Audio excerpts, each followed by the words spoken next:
আসসালামু আলাইকুম, আশা করি সবাই ভালো আছেন। সৌদি আরবে আমরা যারা বসবাস করি, আমাদের যাদের ইকামার মেয়াদ নেই বা ইকামা হয়নি, কাফালা হওয়ার জন্য একদম বেকুল হয়ে পড়ি, তাদের জন্য আজকের এই ভিডিওটা সতর্কমূলক ভিডিও। বিশেষ করে যারা মক্তবের মাধ্যমে কাফালা হন, কফিলের চিনেন না, কোম্পানির চিনেন না, শুধু মক্তব চিনেন, মক্তবে গিয়ে টাকা দিয়ে আসেন, ইকামা বানাইতে গেলে মক্তবে টাকা দেন, তারা কিন্তু অনেক বড় বিপদে পড়তে হয়।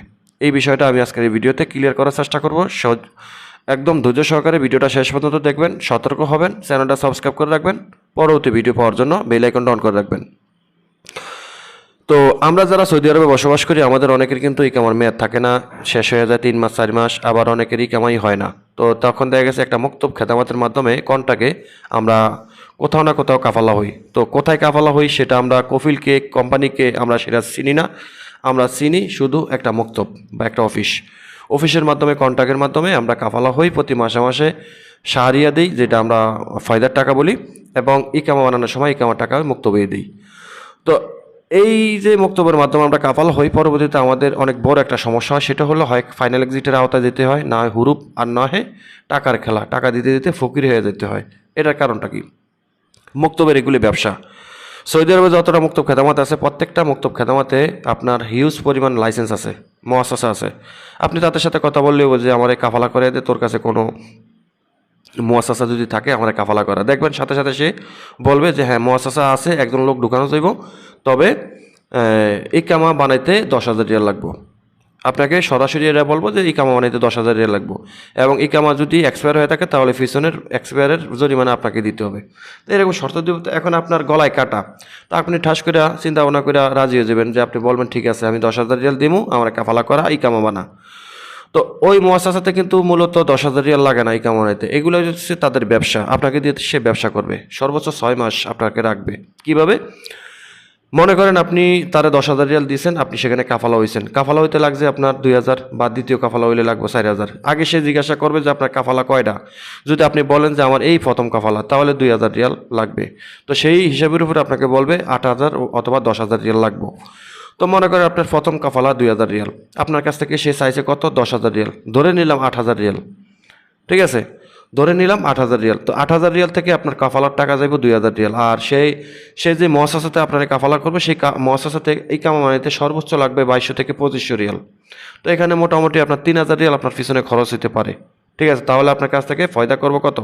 5,000 রিয়াল। এরপরে আছে আপনার আলাদা একটা খরচ, সেটা হলো আপনি কফিলের প্রতি মাসে যে ফয়দা দিবেন 300 রিয়াল বা 500 রিয়াল, ধরে নিলাম 300 রিয়াল করে আপনি প্রতি মাসে ফয়দা দিবেন। সেই টাকার আপনি 1 বছরের জন্য অথবা 6 মাসের ফয়দার টাকা একবারে দিতে হইব।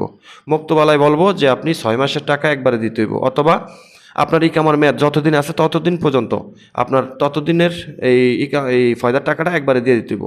আবার যখন ইকামা বানাইতে আইবেন তখন ইকামার টাকা এবং ফয়দার টাকা একবারে দিয়ে দিবেন, এরকম শর্ত থাকে।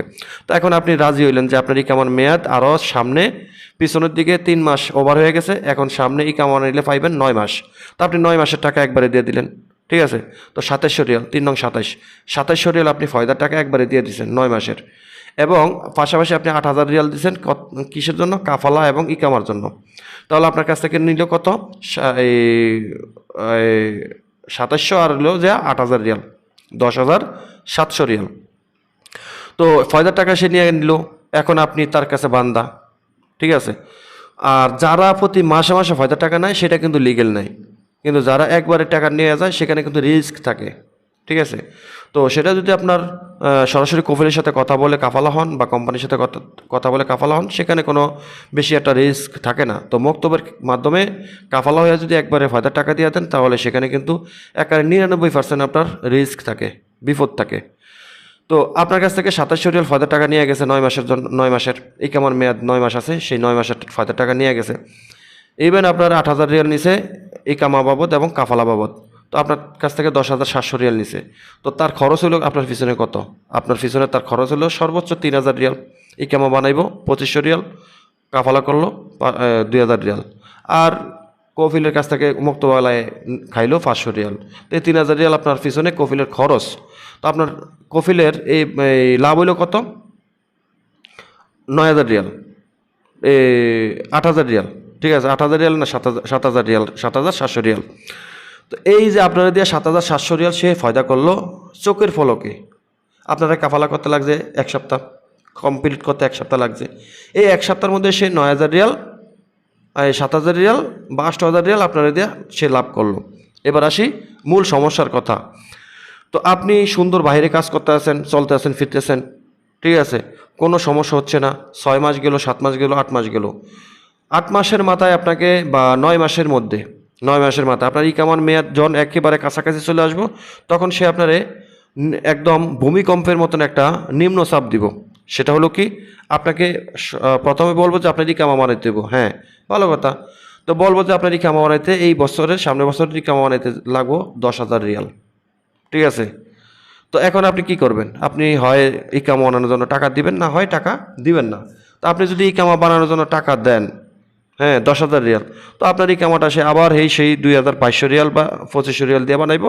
আবার আপনার কাছ থেকে কত 8,000 রিয়াল লাভ করলো এখান থেকে।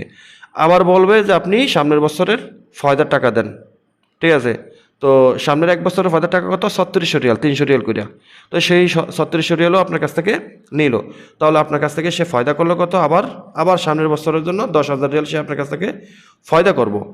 এখন আপনারে এই টাকার জন্য আলটিমেটাম দিবে, সর্বোচ্চ 3 দিন বা 5 দিনের জন্য আলটিমেটাম দিবে যে আপনি 3 দিনের ভিতরে টাকা দিবেন, ইকামা বানাইতে হইব, ঠিক আছে। না হয় কি করবে, আপনারে ফাইনাল এক্সিট দিয়ে দিবে, না হয় হুরুপ লাগিয়ে দিব।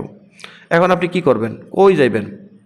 গর্তে পড়বেন নাকি সাগরে ডুব দিবেন? আপনি তো কোথাও যাইতে পারবেন না।